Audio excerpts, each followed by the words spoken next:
I, John, have spent 23 years of my life working in the insurance industry.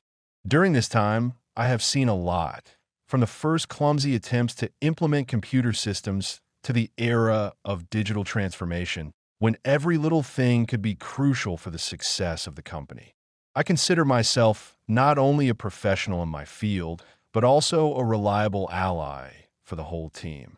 However, fate had an unexpected turn in store for me. One morning, I was informed that my immediate supervisor, Mr. Roberts, wanted to speak to me in person. His gaze was cold and distant, as if the years we had spent together had created an impenetrable gulf between us. I walked into his office, thinking that perhaps his words would be another criticism of my work, or perhaps even praise for my achievements. But the reality was much harsher and more surprising. As I entered the office, Mr. Roberts said with obvious hesitation, "John, you've been with us for 23 years. I'm firing you. Pack your things by this evening." His voice was emotionless, almost mechanical, and I couldn't believe what I was hearing. I knew the company was going through a period of management change, but I never thought that my loyalty and deep knowledge of a complex system would prove insufficient. At that moment, a strange mixture of grief, surprise, and quiet joy began to form inside me. Smiling, I calmly replied, "Okay." No one present could have guessed that this incident would be just an April Fool's spark for much more grandiose events.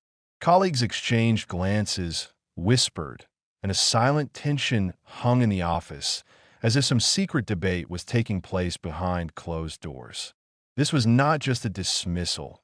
It was a sign of change, a sign that it was time to open our eyes to the hidden machinations within the company. That same evening, as I was packing up my last personal belongings in my office, I thought about my career and how often life presents challenges that hide the possibility of a new beginning. As I said goodbye to my workplace, I felt a strange premonition that the days that remained to me would be unlike any of the previous ones. Every photograph, every note left by colleagues, and even the smallest details of the interior suggested to me that something more than just a layoff awaited me. And indeed, fate was already preparing its own intrigue. The following Monday, when I had officially left the company, I decided to leave the difficult memories behind and focus on a new stage of my life.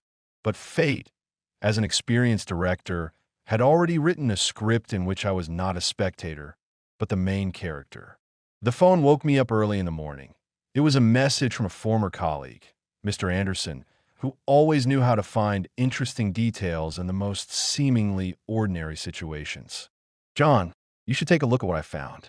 Some documents in the company archive raise serious questions," he wrote. At first, I didn't attach much importance to his words, thinking that it was just another office intrigue. But Anderson always had that instinct that could put an end to the most complicated cases. His message planted a seed of doubt. Something was wrong here, something that I had not yet managed to understand.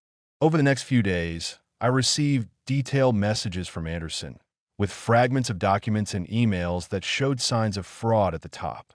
I found seemingly invisible discrepancies in the archives, seemingly insignificant amounts of money being redistributed in patterns that were too obvious to be random. My intuitions were confirmed. Something was wrong inside the company. The messages kept coming in, and each new notification left me increasingly anxious. I, John, had always been a cool, methodical person, and now that I had the evidence, I knew what I had to do. I had to tell management, who would look into the situation. But once I had enough material, I made a decision. This situation required the intervention of not just the local management, but the board of directors themselves. I wrote a detailed letter outlining all the discrepancies and suspicious transactions I'd found, backed up with reports, numbers, and timestamps. For me, this was more than just a matter of business. It was a challenge to a system that had been considered untouchable for so long. My hands were shaking with excitement as I sent the letter, even though inside I knew I was doing the right thing and that it could be a game changer for the company. Against the backdrop of this inner movement in the heart, A game of its own was beginning in the company office. The same man who had literally deprived me of my job a couple of days ago, Mr. Roberts, was clearly feeling something.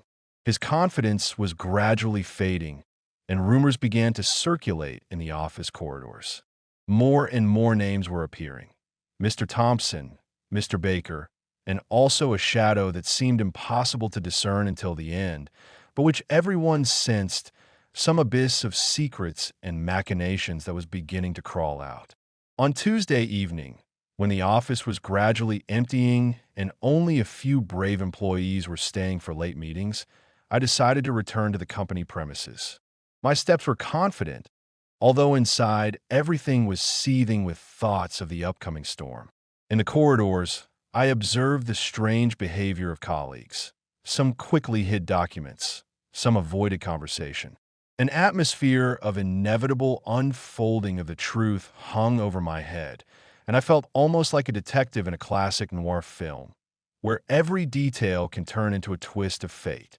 Suddenly, in the hallway, I bumped into Mr. Anderson, who looked at me suspiciously and said quietly, "John, you have to be careful. There are people to whom this information is worth much more than you think." His words carried alarm and warning, and I realized that if I became the agent of change, I could face serious trouble. But it was too late to back out. With each new piece of evidence, I was getting closer to uncovering a huge corruption scheme that involved much more than just accounting irregularities or petty shenanigans.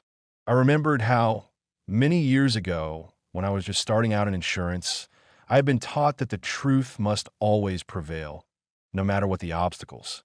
And in that moment, I knew that the moment of truth had arrived. I decided to act. Detail messages, data, corporate backups. Everything had to be handed over to someone who could understand what was happening. At night, sitting in front of a computer in a small hotel room, I checked every document, every entry, because a mistake could cost not only me, but also hundreds of innocent people who suffered at the hands of high-ranking officials. Through the routine of billing lists, emails, and archive databases, a picture began to emerge. The corporate restructuring that was supposed to be the ultimate justification for my dismissal was in fact a cover for the misconduct of a few top executives. These people seemed intent on exploiting the crisis for their own gain, betraying the trust of employees and customers. The realization hit me.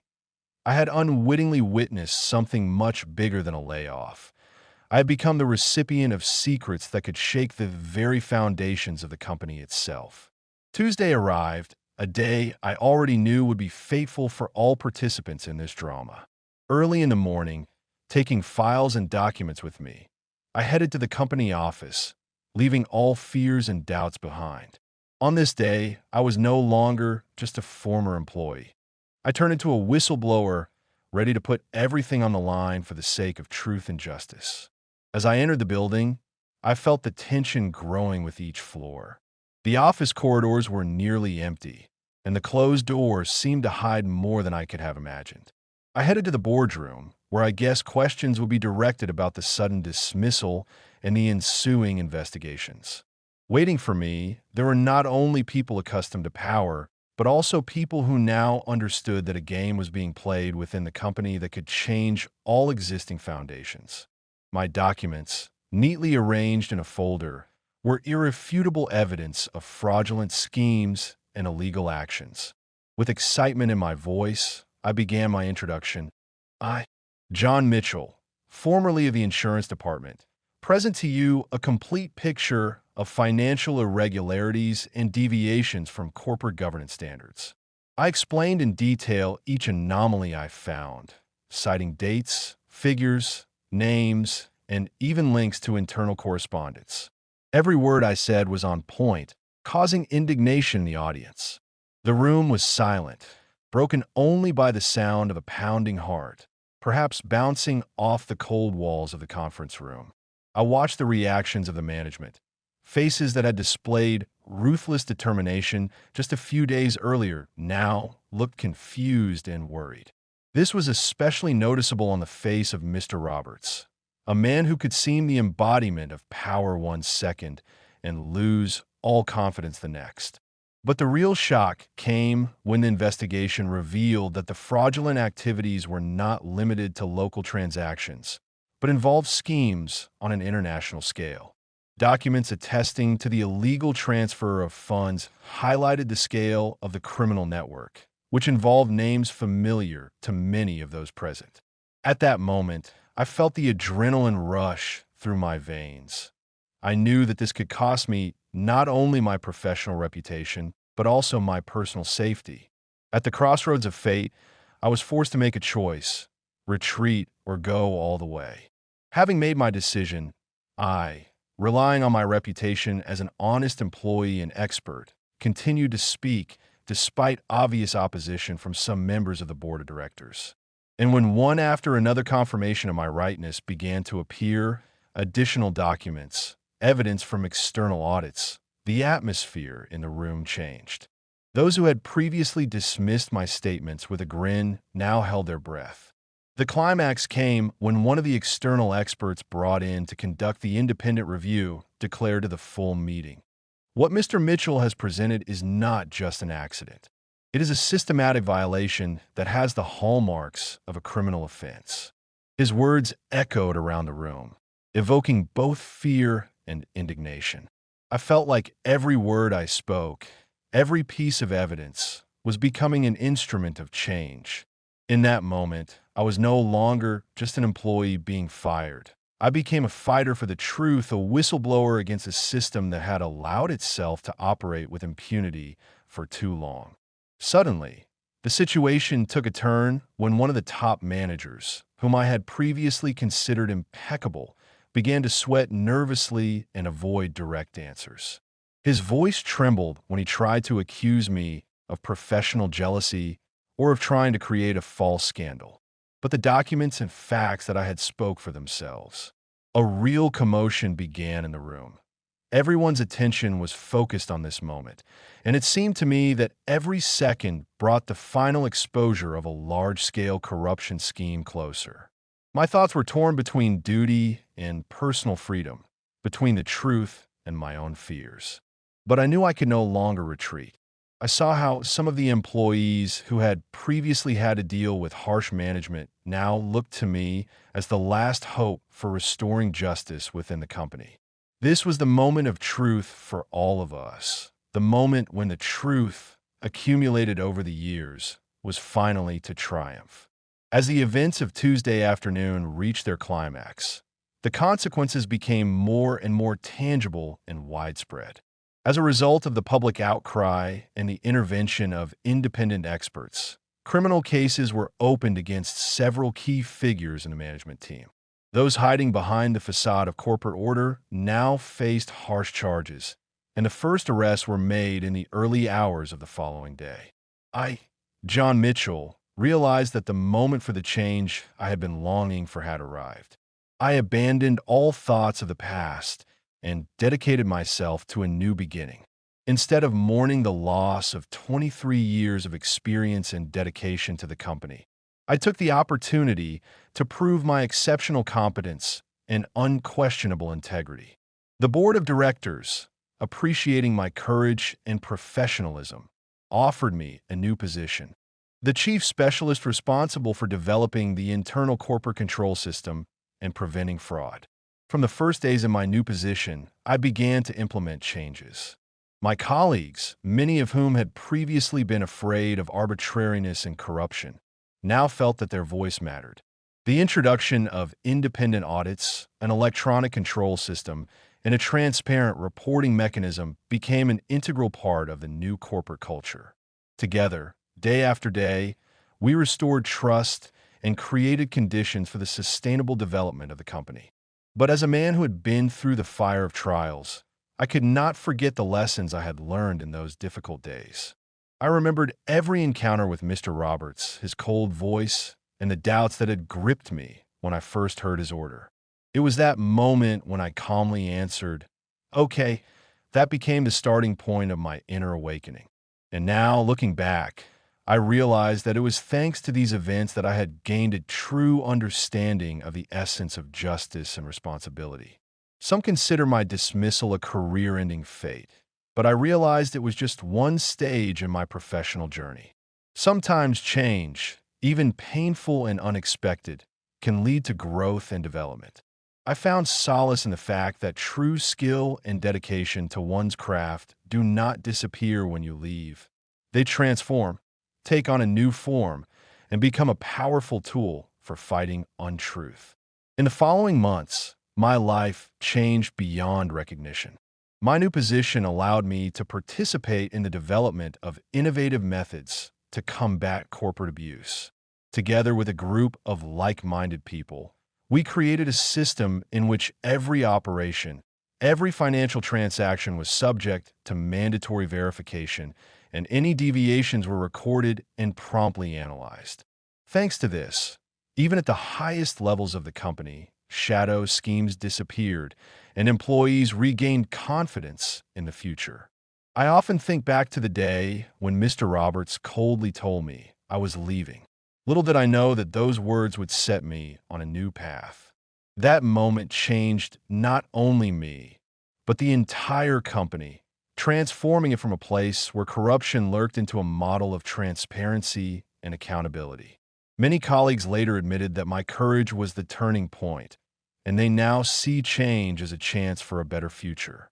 Over time, I learned to embrace change no matter how painful it was. My dismissal, which seemed like a final loss, turned out to be a major turning point. I realized that despite years of dedication and a deep understanding of the system, even the most entrenched systems can change if you take a critical look at them and are not afraid to speak up for the truth. In conclusion, when I look back on those events, I understand that life is full of paradoxes. What seemed like the end turned out to be just a new beginning. My experience became a lesson not only for me, but for the entire organization. Every person can become an initiator of change if he is not afraid to speak the truth and act decisively. It was this experience that made me become not just an insurance expert, but a real guardian of the principles of honesty and fairness. Now, in my new role, I feel like my mission in life is to protect the people who stand for truth and to help the company move forward despite the mistakes of the past. Every day, I am convinced that change is possible and that true strength lies in the ability to overcome even the most difficult challenges. My dismissal turned out to be a great opportunity, an opportunity to prove that long-term experience and knowledge cannot be destroyed in one painful minute, but only transformed to bring light to the darkest corners of the system. Yesterday, I received a letter of thanks from a colleague who expressed his deep appreciation for my courage in taking responsibility for exposing the truth. His words, full of sincerity and hope, became confirmation for me that the choice I made on that fateful day was the right one. I began to believe that justice, even in the corporate world, has a chance to prevail if you find the strength to resist any injustice. This story, which began with a simple dismissal, turned into a real turning point for many. My struggle was not alone. People followed me, ready to follow my example, and together we were able to change the company for the better. Each of us realized that honesty and persistence can destroy even the most established systems, and change, no matter how difficult it may seem, is always a necessary part of life. I, John Mitchell, look to the future today with confidence and peace. My soul is filled with gratitude for the experience I have gained and the knowledge that I was able to contribute to the fight for justice and fairness. The story of my dismissal is not a tragedy, but an inspiring story about how even in the darkest moments, you can find a spark that can light a light of hope for all who are willing to fight for the truth. And now, as I once again find myself on the threshold of a new era in my life, I am ready to face any challenges because I know that no change can break the true desire for justice. This experience has taught me that even after great loss, it is possible to rise again, become stronger, and turn over a new leaf filled with opportunities for personal and professional growth. I continue my journey, believing that thanks to the experience gained in the most critical moments, I will be able to prevent such mistakes in the future. My mission is to ensure that the truth always prevails, and that those who try to undermine the foundations of justice cannot remain unpunished. In the end, each of us is an element of the system, capable of contributing to the defense of honesty, and I am proud to have become part of this great fight. Thus ended one chapter of my life, but a new one opened, full of opportunities, challenges, and hopes. I am grateful to fate for giving me a chance to change not only my life, but also the lives of many people around me. And even though the past is behind us, it will forever remain a reminder of how important it is to be true to your principles and never be afraid to tell the truth. This story is a tale of betrayal, courage, change, and rebirth. It reminds us that even when the old world leaves us, there is always a chance to build a new one, fair and transparent. And I, John Mitchell, have become living proof that every loss can turn into the beginning of something great if you have the courage to move forward, no matter what.